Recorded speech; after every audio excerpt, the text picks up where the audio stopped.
मैं एक तालिब इल्म की हैसियत से बात करता हूँ, आपसे एक आलिम बन के नहीं, आपसे खतीब मुकर्री की शक्ल में नहीं, स्टूडेंट बन करके बात करता हूँ। आप मुझे समझा दो, आप मुझे दिखा दो कि अगर इस कुरान के मुकाबले में इस नबी सल्लल्लाहु अलैहि वसल्लम की हदीस, अब फिर ये कहा जाए, कोई किताब लिखी जाए और ये कहा जाए कि कुरान हदीस का निचोड़ है, निचोड़। अब निचोड़ बताइए जरा आप कि ये मान लीजिए गिलास है, ये मान लीजिए गिलास, अब इसमें आप अगर एक लेमू ले लें, नींबू, और उसको काट लें, नींबू को काट करके अब आप इसको इसमें निचोड़ दें, ठीक है। ये नींबू का अर्क कहां आ गया? बोतल में, गिलास में, ठीक। ये क्या बचा? अब क्या बचा? खुज्जा। खुज्जा क्या करेंगे? जेबा में, बैंक के लॉकर में, अब है कहां रखेंगे? गिलाफ में, कवर में। कुरान और हदीस का निचोड़ है। क्या कहना चाहते हो? कुरान हदीस का निचोड़ मौलवी साहब की किताब। अब ये क्या बचा? खुज्जा। अब कुरान हदीस की माज़अल्लाह जरूरत, क्या ऐसा कहना ये दुरुस्त है? मेरी समझ में नहीं आता, समझा दो। मेरे तो समझ में नहीं आता। तुम निचोड़ करके समझाना क्या चाहते हो? तुम उसकी तालीमात को हमें खूब खोल के वादे करके समझा दो, समझ में आ जाए, वो तो समझ में आती है। ये कुरान हदीस का निचोड़ करके अब ये बताइए, आपके हमारे घरों में कुरान मौजूद होती है, कितने लोग होते हैं कि जो उसको तर्जुमे के साथ पढ़ते हैं? इल्ला माशाअल्लाह कुछ घर होंगे तो होंगे। और किसी किताब पे कवर नहीं चढ़ाएंगे, सिर्फ कुरान पे कपड़ा चढ़ाएंगे, क्योंकि पढ़ना है ही नहीं है। अगर रोज पढ़ेंगे तो क्या, ये तो इसलिए कि इसको इतना ऊंचा रख दो कि गर्द वर्द लगे तो कपड़ा के अब ऊपर ही लगेगा, अंदर साफ सुथरा रहेगा। बेटी को शादी में कुरान दिया जाता है, लड़की खड़ी होती, जब अगर दूल्हा आता है तो उसको इसे कुरान खोल के दिखाया जाता है। ले देख ले, जिंदगी में कभी देखा तो होगा नहीं है, कुरान दिखाया जाता है।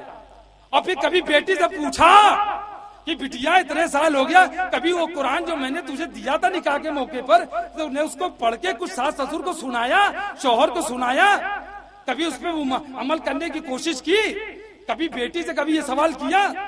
एक रस्म चला आ रहा है, बड़े नक्काशीदार और इतना बढ़िया, शादी ब्याह में मखमली और वो फूल सादा वो कड़ा हुआ, खूब बढ़िया उसका रेहल हो, बक्से वाला हो। अरे मेरे भाई, कुरान ये सजाने के लिए नहीं है। कभी भाई उसकी तकरीम तहरीम है, बड़ा ऊंचे पे रखिए, अरे इतना ऊंचा स्टूल लगा के, सीढ़ी लगा के ऊंचा रखे। कभी पढ़ने का मन भी हो तब अरे सीढ़ी ढूंढो, स्टूल लाओ, कौन इतना ऊंचा? वो मकसद ही फौत हो गया। नहीं मेरे भाई, कुरान पढ़ने की तर्जुमे के साथ जरूरत। चलो कुरान तो घर में मौजूद है, कुरान आपने पढ़ ली। कुरान में अल्लाह ने कहा अक़ीमुस सलात व अतीउस ज़कात, नमाज कायम करो और ज़कात अदा करो। कुरान में है, हमें आपको सबको पता है, अल्हम्दुलिल्लाह, करीब करीब सबको मालूम कुरान मौजूद कि नमाज कायम करो, ज़कात अदा करो। क्या नमाज पढ़ने के, कायम करने का सारा तरीका कुरान में मौजूद है मौजूद? थोड़ा मेरे साथ रहे, मुझे लगे कि आप लोग हयात में हैं, मेरी बात सुन रहे हैं।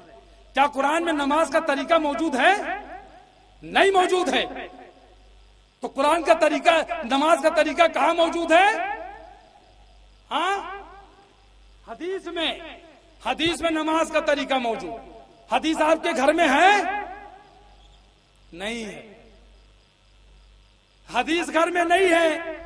अल्लाह कह रहा कुरान में नमाज कायम करो, आप नमाज कायम किए भी हो, पांचों टाइम की पढ़ भी रहे हो, हदीस घर में है नहीं। अब मैं सवाल पूछता हूं, आपने नमाज सीखी कहां से? बुजुर्गों से। अब्बा को देखा कि यहां बांधते हैं, अम्मा को देखा यहां बांधते हैं, तो हम यहां बांधने लगे, बीबी से यहां बंधवाने लगे। अरे कभी ये जानने की कोशिश की कि नमाज, फिर मस्जिद में गए, अजीब अजीब तरीके से देख रहे हैं, कोई यहां बांध रहा है, कोई यहां बांध रहा है, कोई हाथ ही नहीं बांध रहा है, कोई हाथ उठा रहा है, कोई कैसे। कभी ये जानने की कोशिश की कि इसमें सही क्या है, या कि सब सही है? हाँ, गैयो गाभिन बैलो गाभिन सब सही है। हाँ, हक चार में है, चारों में सब सही। कोई कहीं चश्मा है, कोई कहने माइक है, कोई कहने केला है, कोई कहने जामुन है, कहते सब सही है, सब हक है। ऐसा मुमकिन हो सकता है क्या? तो मेरे भाई, ये हदीस जिसके अंदर मोहम्मदुर रसूलुल्लाह सल्लल्लाहु अलैहि वसल्लम ने हमें पूरा वो सिस्टम, पूरा वो तरीका जिसका हुक्म अल्लाह ने दिया, वो नमाज के ताल्लुक से, ज़कात के ताल्लुक से, रोजा के ताल्लुक से, हज के ताल्लुक से, जितने भी, वो सब का डिफिनेशन, पूरी व्याख्या, पूरी तफसीर वो मोहम्मदुर रसूलुल्लाह सल्लल्लाहु अलैहि वसल्लम ने हदीस में दी। हदीस घर में मौजूद नहीं।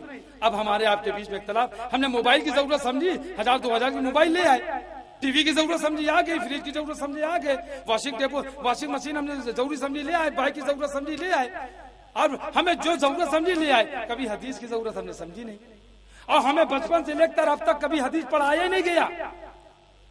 हाँ, हमारे हिंदू भाई से जब कभी बात होती है, मैं इनसे पूछता हूँ कि आपने कभी वेद पढ़ा है?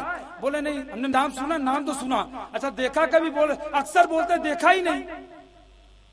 मुसलमानों पूछे भाई हदीस कभी पढ़ी? नहीं, नाम सुना हूँ। घर में है? नहीं है। देखा कभी? नहीं, देखा तो नहीं। हाँ, एक किताब है वो फला, मेरी नमाज, आईने नमाज, तरकीबे नमाज, और नमाज सीखे कैसे। ये क्या तरीका? अरे हदीस की कोई किताब जिसमें रसूलुल्लाह सल्लल्लाहु अलैहि वसल्लम ने सिखाया ये है घर में? बोले नहीं है। अब नहीं है तो सीखा कहां से? अब्बा से। अल्लाह ने नमाज कहाँ दिया था? अब्बा को दिया था।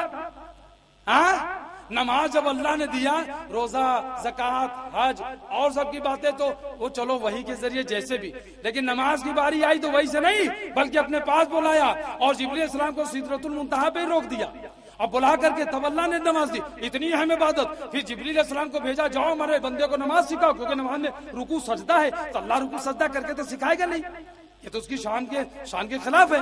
तो जिब्रील अलैहिस्सलाम आए, उन्होंने आप सल्लल्लाहु अलैहि वसल्लम को नमाज पढ़ के सिखाई। नबी ने नमाज सीख ली। फिर आप मेंबर पे खड़े हुए, साहबा कराम की ज़म्मे का फिर मौजूद है, आपने वहां नमाज पढ़ी मेंबर पे, रुकू सजदा नीचे उतर के किया और फिर दिखा दिया। क्या कहा? सल्लू कमा रहे तो मुनी उसल्ली, नमाज ऐसे पढ़ो जैसे मुझे पढ़ते हुए देखा। बुखारी या मुस्लिम की हदीस। तो हदीस तो आपके घर में है ही नहीं। अब वो नमाज का तरीका आप सीखेंगे कहाँ से? तब आपने कहा अब्बा से, कहा अम्मा से।